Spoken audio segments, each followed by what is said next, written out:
What's up everyone? Today I'm going to talk about my ratings. So on Goodreads, you know how you rate books 1 through 5? We're gonna talk about each of the 1 through 5 ratings and what those personally mean for me. So why I rate a book 1 star. What does that mean when I rate it 1 star? What does it mean when I have a 5-star rating? Everyone's ratings obviously mean something different. It's definitely a personal thing. And so I would love to know what you guys think about your 1 to 5-star ratings. So let me know if you're rating a book 1 star, what does that mean to you? If you're rating it 5 stars, what does that mean? And anything in between, obviously. I'm gonna start with 5 and go down to 1. So when I rate a book 5 stars, there are a couple different reasons as to why I rate it that way. Number 1, normally the book has to be 100% great for me. It usually won't have any faults to it. It won't have any boring parts to it. And I've actually had a lot of people say that they could be reading a book and maybe they just aren't enjoying the beginning, but if they get to the end and they like super enjoy the end, it could be a 5-star read for them. I actually do not do that. If I am not just like head over heels in love with the entire book, I probably won't rate it 5 stars. I feel like this is good for you guys to know because my 5-star books are like my top tier books. I feel like if I rate a book 5 stars, it's definitely going to be fast paced for me. It's going to have maybe a lot of like dark disturbing things that I really loved. It's gonna be a thriller that just really shocked me, that didn't have any slow parts, that wasn't slow moving. If it's a romance, it probably will have a lot of emotion to it. I probably definitely enjoyed the characters. I definitely enjoyed the writing because if I didn't enjoy the writing, it would not be getting a 5-star for me. So especially for thrillers, if I have a thriller that is a little slow in the beginning, it probably won't be getting a 5-star rating for me. It will get a 4-star rating. So we're gonna move down to 4-star ratings. I feel like my 4-star ratings are books that I have definitely enjoyed, that might have like stick with me for a while, but that just have something that was missing. And so that's when I usually rate between 4 and 4.5.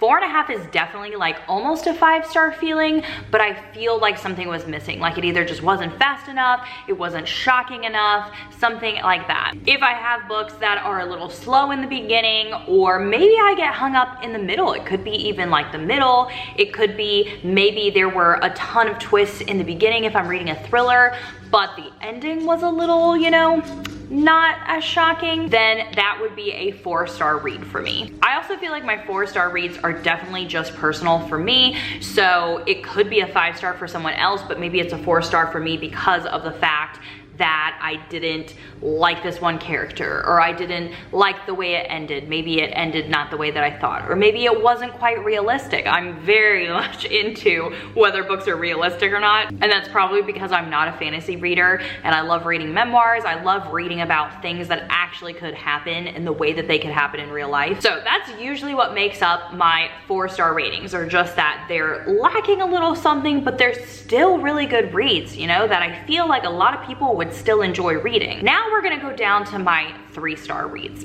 So 3-star reads are, okay, maybe I was enjoying this story, but like there was nothing new in it. There was nothing shocking. There could have been a few boring parts. Maybe I only enjoyed it because I was at work, and I mean, everybody probably enjoys reading a book while they're at work instead of actually working. 3-star reads, there could be like maybe just certain parts that I really enjoyed, but then the rest of the book was a little lacking. So from 3-star to 4-star, 4-star is that I enjoyed like almost everything about the book except for maybe 1 or 2 things.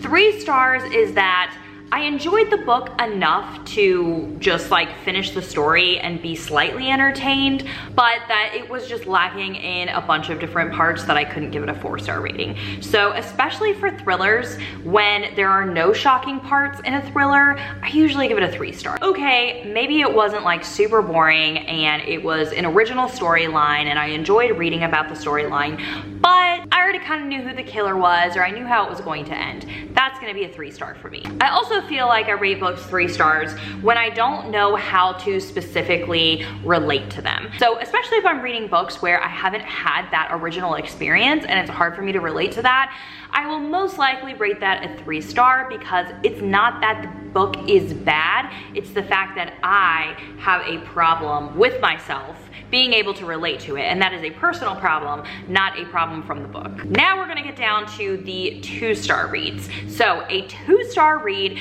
is actually not that great in my opinion. So let me clarify this. I am a big believer in being able to DNF a book. So that means do not finish. I will do that and have no problem with it. I don't feel guilty. I think it's totally okay. I think that you can definitely respect like your own reading preferences and not waste your time on books you don't want to read, or especially if you're not in the mood for reading that book. In saying that, 2 stars are kind of like my low of the low. So if I didn't find a book at all entertaining, it's going to be rated a 2-star. It usually consists of a few different things. It probably was boring at many times.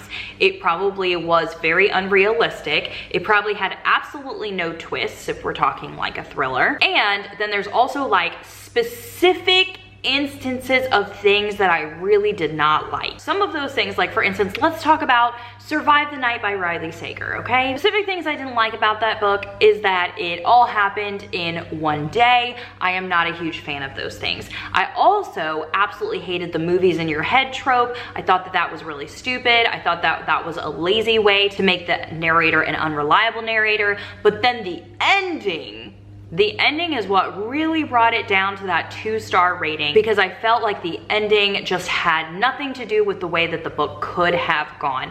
I feel like that was a very weak approach, how Survive the Night could have ended. I would have actually preferred for it to be more of like You by Carolyn Kepnes, you know? So that is how I feel about 2-star books, where there's usually something that really makes me like just not enjoy the book or not like the ending. Now, if we get down to 1-star books, I will say that I hardly ever rate a book 1 star, and that is because I do DNF. So that's why my 2-star rating is kind of like my lowest of the low, because I would only rate a book 1 star if it was something that I absolutely like just wished that I could not read, but I had to read it because of a certain reason.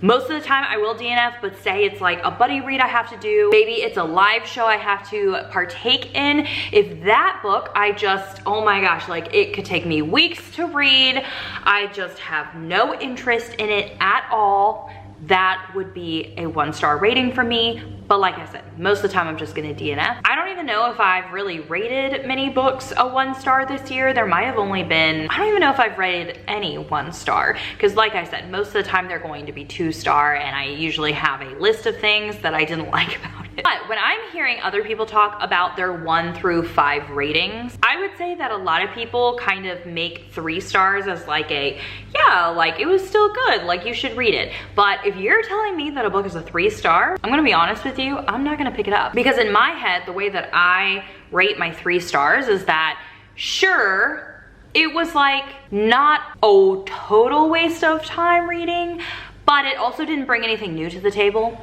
So like, I am always looking for, you know, new books. I'm always looking for new tropes. I'm always looking for that new twist that's going to shock me. I'm looking for that darker, disturbing memoir that I'm going to be just fascinated by. And so if you're telling me to read a 3-star book, I'm not gonna do it. You need to tell me to read 4 and 5-star books if you want me to actually pick them up. Okay, hopefully I explained that correctly. Hopefully that gives you a little bit more insight as to why I rate things, certain things on my channel here. And if you didn't see my previous video, I actually shared the books that are on my favorites shelf, and my favorite shelf has 4 and 5-star reads. So those are definitely the books that I recommend. In my recommendation videos, I always recommend my 4 and 5 stars. I will never recommend my 3 stars unless it is something particular for a person. If someone is looking for a specific trope and they like something that I don't like, I will recommend it to them because of the fact that they like that specific thing that I might have not liked.